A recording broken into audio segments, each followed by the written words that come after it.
Hi, it's Kamon Reynolds. We are back into the long Langstroth hive primarily to see, did the Apiguard Thymol give us good control on Varroa? In our last video, and this will be the conclusion, hopefully it'll be the end and we got good control, we had given you the numbers. I believe it was a 1.4% infestation rate after counting all the bees and all the mites. And now we are going to get in here, see have the bees been affected by the treatment? How well are they bouncing back? Because they've got to get all of this fall resource and get it in quick and prep and make plenty of winter bees.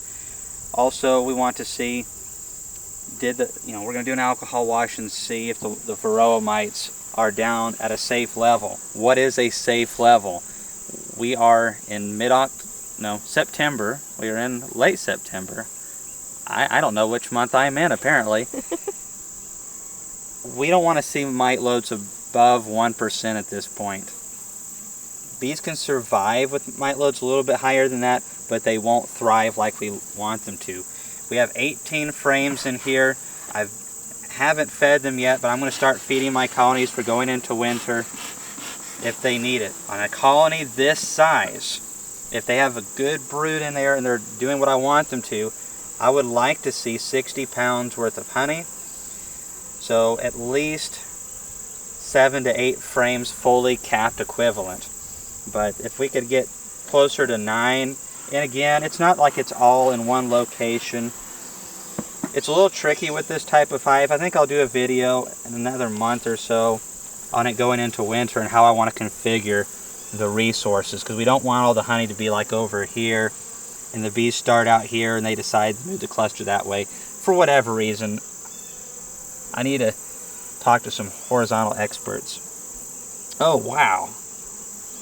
Well, that doesn't disappoint. So they received 2 rounds of 50 grams of Apiguard Thymol, which is pretty strong.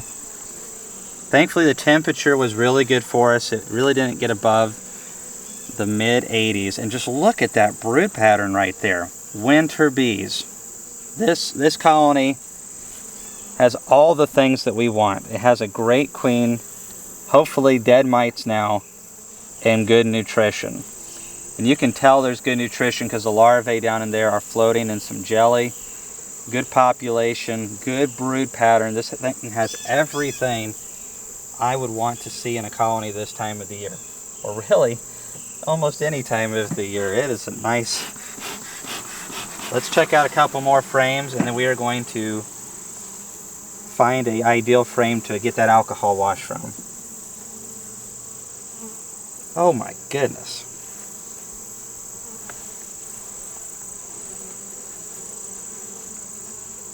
Great queens, dead mites, and good nutrition. It just works like a charm. Can you see those larvae towards the edge and everything like that? They are just healthy white larvae. You can just tell when they're healthy after you've done this for a while. You just look at a frame of brood like this and you just know the queen, everything about this colony, it just screams vigor. And colonies like this, short of something crazy happening, go through winter very well. And that goes for any climate, anywhere. Now, there may be some other precautions that might need to be taken if you're up in the Yukon. And speaking of which, October the 2nd at 7 p.m. Central Time, I'll be interviewing a fella, live chat, so bring some questions, and we will be discussing keeping bees way up in the Yukon. He's done a lot of research on insulation versus non-insulation. It's going to be fun, and if you're curious about maybe giving your bees some advantages during winter, this will be a great conversation. And I think, if no one else shows up but me, I'm going to enjoy it because I think he's got some good stuff. And I definitely don't have a lot of experience in hard winters. Alright, this looks like a frame that would be great for the alcohol wash. Yes, this is the perfect frame. This is a ton of larvae. Just another gorgeous pattern here. I am so excited to see these bees go into winter and come out next year. We're going to have to probably split them in early March at this rate. And just what a great brood pattern right there. This is an ideal frame because all these larvae have to be really taken care of. And so we have a lot of nurse bees here, which will more accurately give us a count on the alcohol wash. So I'm checking for the queen right now. We definitely don't want to lose this amazing girl. All right, just kind of double checking my work here. Wow. That's just the first 3 frames right there. Goodness gracious. Now we're just going to take this and shake that right on in. And we're just going to put this frame right on down there. And one thing we're going to do to get an even more accurate count is we're going to take our smoker and just smoke this down in there. And all the old forager bees, which are less likely to have varroa mites because they don't have as much fat stored in their bodies, and the varroa mites want to be eating the fat on the nurse bees, and also they want to be on the nurse bees so they can get really and stay close to those brood cells so they can hop in and reproduce. So now that we've kind of gotten all of those old bees out of here, we need a ½ cup of bees. And it is just a gorgeous fall day. It's in the 70s. This is an awesome day to be a beekeeper. All right, ½ cup. There's our alcohol right there. And it is 91% alcohol. I like to use that because it kills them almost immediately. All right, you can see we have a big old clump down in there of bees. And we can just stick that on, shake it to one side and stick it up underneath, and I just kind of drop them in. And then just kind of shake it to where it's level. And voila. Not very fun,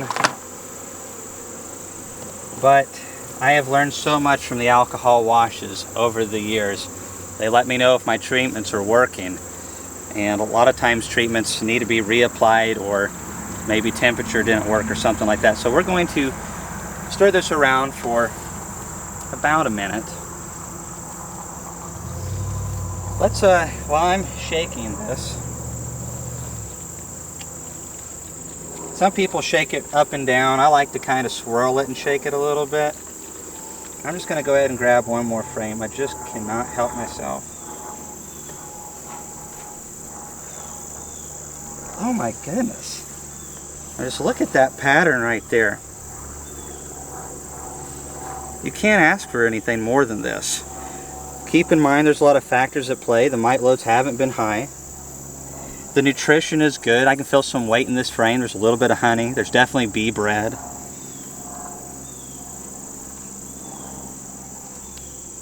You can't ask for anything more than that. And the next frame has an exceptional pattern as well. This is going to be an elite colony going into winter. And it'll breeze through our Tennessee winters like it didn't even happen. But these bees are strong and powerful. All right, let's get this going. Did I do the giveaway announcement yet? I don't think I did. Maybe I did. I can't remember. I think I did.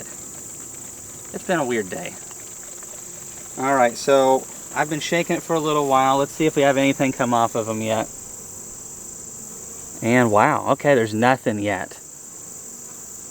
All right, we're gonna shake this a little bit more vigorously, and then I'm gonna count these like we've been doing with the experimental yard, and count the mites and count the bees and see what we have left over and see how well this Apiguard treatment did for us. I mean, surely if there's mites in there, you know, and there's always mites in your hive. Just because you don't see them doesn't mean that they're not in there, but the population's so low. Unbelievable. There is not a single mite in this wash. That's excellent. Keep in mind, it was only at a 1.4% infestation rate when we started this treatment. That's pretty low for when we did it in late August or mid-August, whenever it was, we started the treatment. And the weather cooperated really good, which helped. The temperature was right. But Apiguard is a product that we've used for a long time, and we usually use it in rotation. We were using Apiguard and then Apivar. And now we don't trust Apivar so much, so we're trying to mix things up a little bit. But we don't have a lot of options in beekeeping.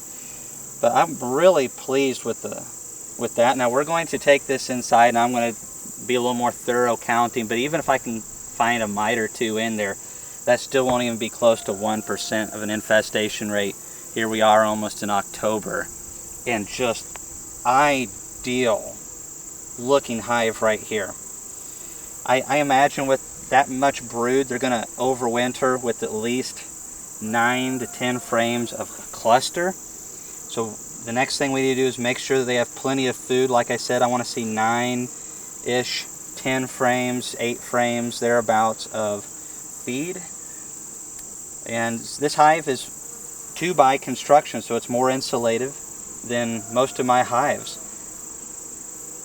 Borrowing us crushing the queen in a video, I don't see how this hive's not going to do exceptionally well going into winter. So, you know, I think sometimes people may get a little tired with the same old message, but I talk to guys and gals who are successful, and they all basically say it's great queen's dead mites and good nutrition. There's a little bit more to it. There's some small technical terms, but if you can get those 3 things, you are really setting your bees up for success. And what's not to love about this colony here? Bet some people like Kamon, you're not going to use this hive for your business. Why in the world do you show these type of videos? You know, focus on, you know, commercial stuff or professional stuff. Newsflash, most people aren't professionals and commercial beekeepers. And, you know, there's a lot of people that are watching my videos that graciously comment that are keeping bees on the rooftops. Some of them are in wheelchairs. There's a lot of good reasons to do things a little bit different than what I do, for sure. This has been a lot of fun. I've really enjoyed getting to use this hive. I'd like to say thanks to Ricky Rourke. I'm going to leave his link below, and the guy that made the vaporizer below, if you'd like to check out their websites, because they both care about beekeepers and bees and really do a good job. So thanks for watching this video. If you have any questions on what we did here, leave it below, and congratulations, Dry Cut Homestead. We'll talk to you soon.